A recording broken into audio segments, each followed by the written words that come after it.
Okay, I think I got it right after tinkering with the camera for like 20 minutes. Okay. Oh my god, this is so weird. Talking to a camera, why? Right. So this is why people have scripts, because I have no idea what to say right now. My name is Gabriella Duncan, and this is my channel. And this is like the first video I'm ever making, and it's very strange and intimidating and overwhelming because I don't know how to do this. I'm talking to a camera lens, so what? How? I don't... Yeah, I went to VidCon last year and it was so moving, and it was my first experience really ever meeting anyone from like Nerdfighteria in real life, or anyone who really understood, you know, the YouTube community and the camaraderie and everything that surrounds it. And it was so amazing and awe-inspiring, and I met like Zay Frank, and he was so incredible. He was like, make something, and I felt so inspired. And I came home and I'm like, I'm gonna do something about this. I'm gonna make a channel and like, you know, put out proper videos. And like, I don't know, Doctor Who happened or something, but I completely just did not do that. I mean, the summer was pretty uneventful except for like 2 things that happened like this that were really, really awesome.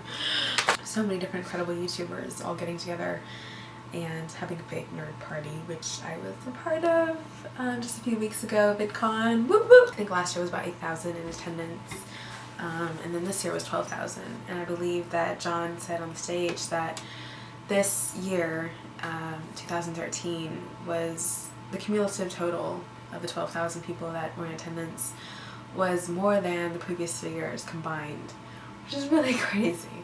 But it didn't feel at all like it was too big of a deal. It did feel slightly like a few more kind of celebrity YouTubers were not as accessible, like Charlie McDonald or Philip DeFranco. I saw him rush by once or twice, you know, with like 1 or 2 kind of ominous looking beefy guys following him around, I guess. I mean, I kind of understand because he's really big. But he didn't have that kind of security last year, so that was kind of interesting. But yeah, I mean, as things grow and the community grows and people become more interested in YouTube, I guess this is the natural progression of things, so it's something we just have to adjust, you know, to accommodate. Apparently we're gonna have 17,000 people next year. What? I'm still going. I mean, I think this is something I want to make an annual event for like the rest of my life. As far as it, you know, continues to go, I want to be there. I mean, you're not separated from YouTubers.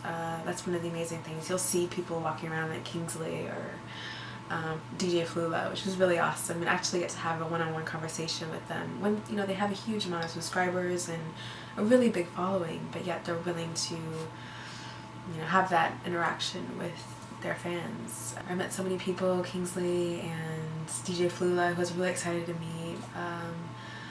A lot of actors and actresses from Lizzie Band Diaries, which I really didn't get a chance to meet last year, though a lot of them hadn't even been announced yet, so I guess that's one reason why. That was really cool. And went to the reunion panel, that was awesome. Benjamin Cook, who I'm a big admirer of. Who else? Briley, that was really cool. Josh Sundquist. Who else did I meet? So many people. Mitchell Davis. Yeah, meeting Esther Earl's mom.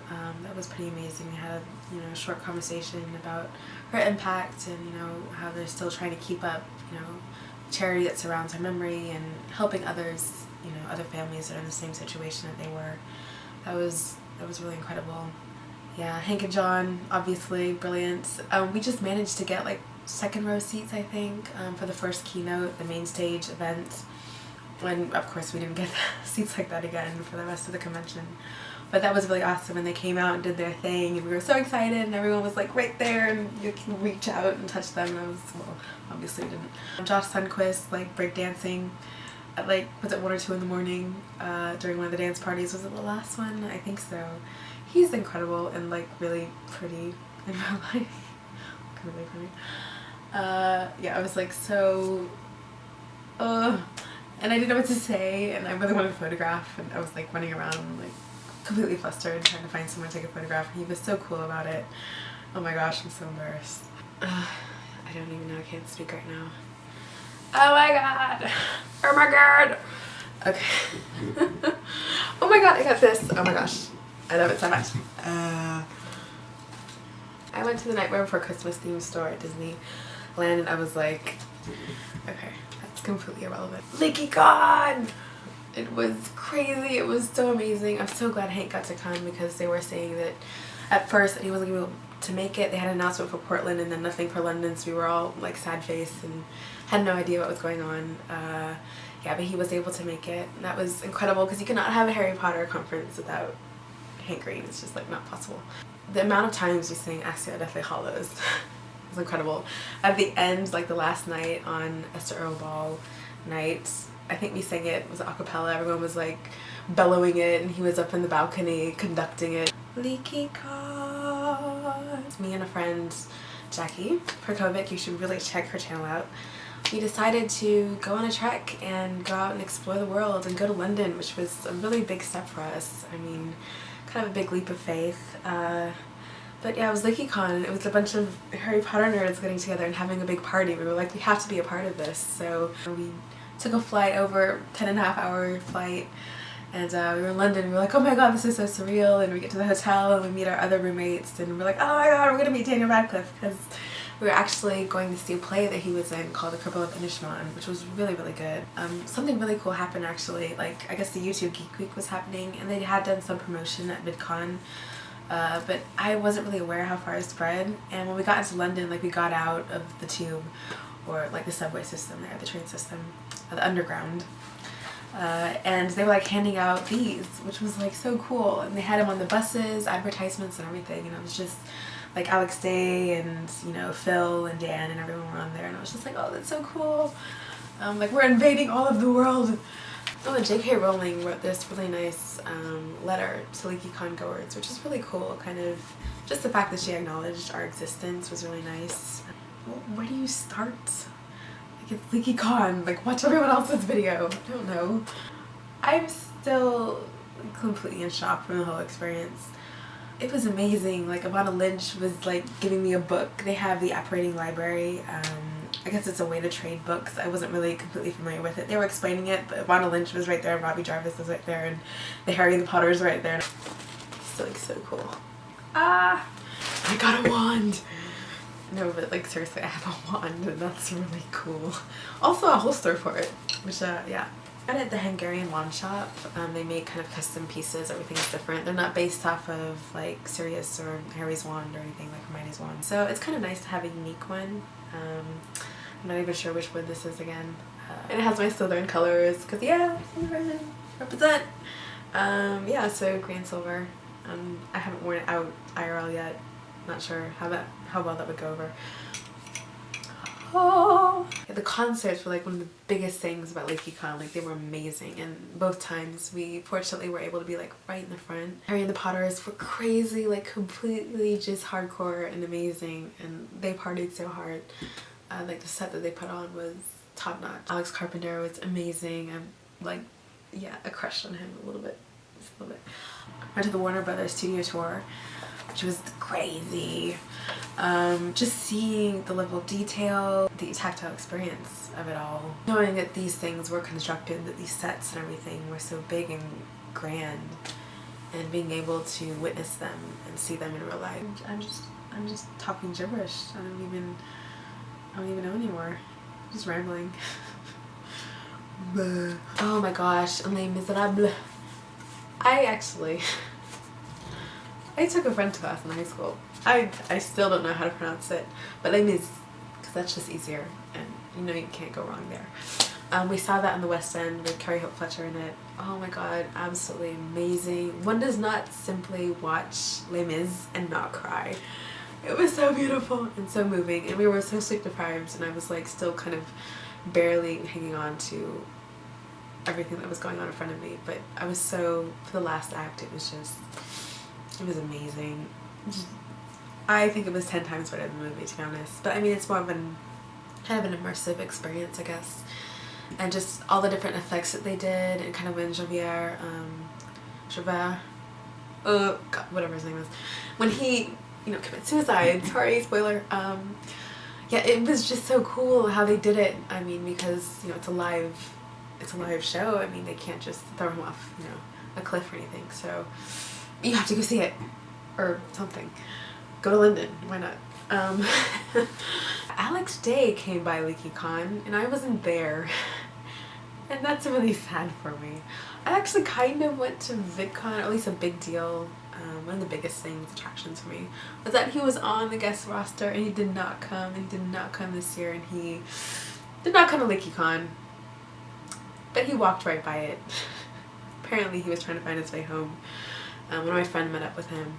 She recognized him and was like, "Oh my god, you're Alex Day." And they had a really good conversation. Hopefully she'll be able to blog about it. And I'll post you a link whenever that happens. But yeah, he had no clue that LeakyCon was going on right then, and he just walked right by the hotel, and people were like stopping him, and you know, because they were recognizing him. And it's just so weird and random that out of all the places that he just happened to stroll by. I don't know, I had mixed feelings about him and his lack of participation now in like YouTube events. I really want to meet him. Hopefully one day it will work out, but yeah. I feel like I'm gonna have to go to a Sobio tournament to meet him, which is ridiculous. But hey, what can you do? I'm just like rifling through my things and I saw this, and probably, yeah, only like the 1,500 people that were at LeakyCon are gonna understand what this means. But I'm very, very proud that I own this. Yeah, everyone else is gonna think I'm a complete pervert, but that's fine. I don't know, I think that's the purpose of this video, is try and get people into it, people who are part of the YouTube community, who understand, you know, how important it is to, I don't know, geek out about things that you love. And it is difficult, at least it is for me, to find those people, you know, in my day-to-day surroundings. You feel so at home. Like I always say, you know, I'm coming home when I go to VidCon, because I am. Oh my god, I'm gonna cry. I could not have been with a better group of lovely ladies than the ones that I stayed with. The memories that were created, I mean, staying up at like 2 in the morning yelling and shrieking and, you know, getting way too excited about things that we should have been. It was awesome. There were a lot of pranks, there was a lot of silliness, there was a lot of just, I don't know, fun. I don't even know how to wrap this up. I think essentially it's something you have to experience for yourself. I still don't quite know how to properly explain, use like words. They're so finite and they just don't carry the right impact, I don't think, at all. You have to be there, and I encourage anyone who's a part of the YouTube community, who understands, you know, what we're about, what Nerdfighteria is. I mean, the affinity for Harry Potter and books and sci-fi and cooking and, you know, makeup, all these different things. There's so many facets of YouTube, and I mean, you come across so many different, you know, interests, and you'll meet people, you know, who have come to see YouTubers that you've never even heard of, and you share and swap favorites, and it's really amazing, the diversity. But yet I think a lot of us, we have overlapping interests, so we all come together over that. I really hope that that's my starting point, that, you know, every time I go, well, I've only been there to VidCon twice, LeakyCon once, but hopefully I'll be a long-time patron eventually. But you know, when I do come back, I feel invigorated, and I want to get out there and become a part of the community. And I think this is the perfect launching point for me, just to talk about my experiences, just to get myself out there, and, you know, to say, hey world, you know, I don't know, what is this thing, this vlogging thing? Like, people just do it, and I don't know what else to say anymore. I think I'm all out of words, so I'm just gonna end this. But yeah, this is just gonna be a collage of clips. Hopefully you'll kind of get a glimpse into what we experienced. It was incredible and mind-numbing and just amazing, and yeah, there you go.